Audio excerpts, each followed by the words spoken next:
अगर कोई चाहे कि फ़लाँ फ़लाँ इंसान मेरे लिए ये काम करे और वही काम इंसान करवाएगा जिसमें उसको अपना भला नज़र आता होगा, तो खाली चाहने से कुछ नहीं होता। अब मैं चाहती हूँ कि मुझे ये 10 करोड़ वाली गाड़ी मिल जाए, तो भाई चाहने से नहीं होगा। उसके लिए आपको 10 करोड़ देने पड़ेंगे और वो पहले कमाने पड़ेंगे। तो अब परमात्मा ने हमें शक्ति दी है, हमने हमारी कमाई वो है। अब कुछ लोग ये सोचते हैं कि माता ने जब शक्ति दी है तो ऐसे ही सबका भला करते जाओ। जी नहीं, वो शक्ति सबको नहीं मिलती। और क्यों नहीं मिलती? क्योंकि वो शक्ति केवल उसी को ही मिलती है जो उसका सम्मान करता है, उसका सदुपयोग करता है। परमात्मा एक बार तो शायद सबको दे देते हैं सेम कर्म करने से, लेकिन वो रहती उसी के ही पास है जो उसका सदुपयोग करते हैं, जो मानवता की भलाई के लिए होता है। अब डॉक्टर को क्यों नहीं कहते कि भाई बिना फीस लिए हमारा भला कर दो, आपको तो पता है डॉक्टरी का। हाँ, ये हो सकता है क्योंकि हमारा लक्ष्य होता है कि हम सामने वाले का भला करें, तो हम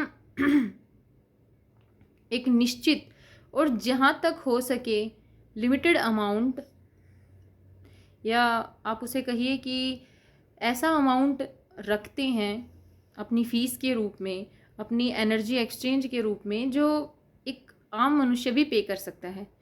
परंतु देखिए, ये शक्ति हमें भी यूं ही नहीं मिली है कि हम इसे फ्री में बांटते फिरें। हीलिंग पावर बहुत मुश्किल से मिलती है, और सबसे पहले तो सारे दुख झेल के खुद को हील करना पड़ता है। उन लोगों को भी माफ़ करना पड़ता है जिन्होंने ज़िंदगी भर हमें दुख दिए हों, और फिर उनसे न्यूट्रल होना पड़ता है। इतना आसान नहीं होता है।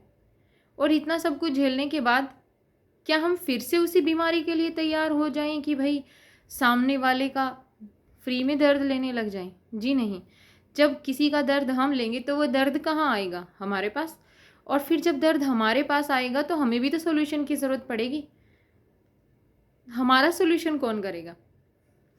तो उसका सोल्यूशन वही है कि अगर बीमारी आएगी, कोई दिक्कत आएगी, कोई ज़रूरत आएगी, तो उसके लिए हमें भी तो कुछ चाहिए ना।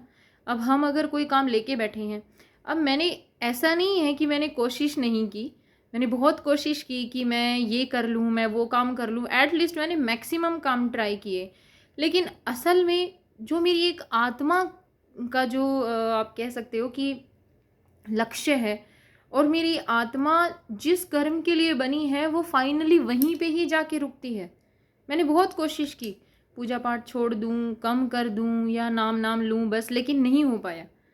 वो चीज़ें नेचुरली मेरे अंदर हैं और मुझे अपने आप ही अनईजीनेस फील होने लगती है that I am not doing the thing which I want to do. और दुनिया भर के काम कर लो और आपकी आत्मा को खुशी ना मिले, शांति ना मिले, then what's the benefit of that? और जिस काम को करके, जिस स्थान पर जाकर, और जिस कार्य को करने से आपकी आत्मा को संतुष्टि प्राप्त होती है, और असल में आप उसी काम के लिए बने हो, और जिस काम के लिए आप बने हो उससे आपको कोई रोक नहीं सकता, आपको कोई हटा नहीं सकता, क्योंकि वो परमात्मा ने चुना है। मैं उसे चुनने वाली कोई नहीं हूँ। कहने के लिए मैं ये कह सकती हूँ कि चलो आत्मा लोक में मैंने ये चीज़ चुनी होगी। लेकिन आप एक बात बताइए, अगर मैं खुद कुछ भी चुन लूँ, वही बात आ गई कि मैं अगर चूज़ कर लूँ कि मुझे 10 करोड़ वाली गाड़ी चाहिए, तो मेरे अंदर वो पात्रता भी तो होनी चाहिए ना। पहले 10 करोड़ होने चाहिए, और वो 10 करोड़ कब आएंगे? जब परमात्मा चाहेंगे, जब मैंने ऐसे कर्म किए होंगे। तो वैसे ही अगर मैं चाहूँ कि मैं स्पिरिचुअल हीलर बन जाऊँ तो मैं नहीं बन सकती। मैं सिर्फ चॉइस कर सकती हूँ, इच्छा कर सकती हूँ। उस इच्छा को प्राप्त करने के लिए जो भी कर्म आवश्यक हैं, वो नित्य कर्म पूरी सच्चाई से मैं करती हूँ। इसीलिए परमात्मा ने मुझे हीलर बनाया है। पहले मुझे इस चीज़ का ज्ञान नहीं था कि भाई healing energy is so much precious. हाँ ठीक है, क्योंकि इस फील्ड में भी लोग पैसे कमाने के पीछे ज़्यादा होते हैं, और हमें तो अगर समाज की भलाई भी होनी चाहिए, साथ साथ हमारी भी तो होनी चाहिए, हमारी रक्षा भी तो होनी चाहिए। तो अब उस रक्षा के लिए जब भगवान ने, जब कोई भी इंसान शक्ति प्राप्त करता है तो वो चाहता है ना भाई मैं अपनी शक्ति का प्रयोग अगर सामने वाले के भले के लिए कर रहा हूँ तो मुझे भी तो कुछ प्राप्त होना चाहिए। तो हमारी एनर्जी जो पॉजिटिव है सबके लिए, संपूर्ण सृष्टि के लिए, हम सबका भला चाहते हैं। किसी ने हमारा बुरा किया, हमने उन्हें माफ़ किया है दिल से, इसलिए क्योंकि हम उन्हें दंड नहीं देना चाहते। और हम कौन होते हैं दंड देने वाले? परमात्मा ने उन्हें माध्यम बनाया हमें कोई चीज़ सिखाने के लिए, वो लेसन सिखाने के लिए जो हम मूर्खता में सीख नहीं रहे थे।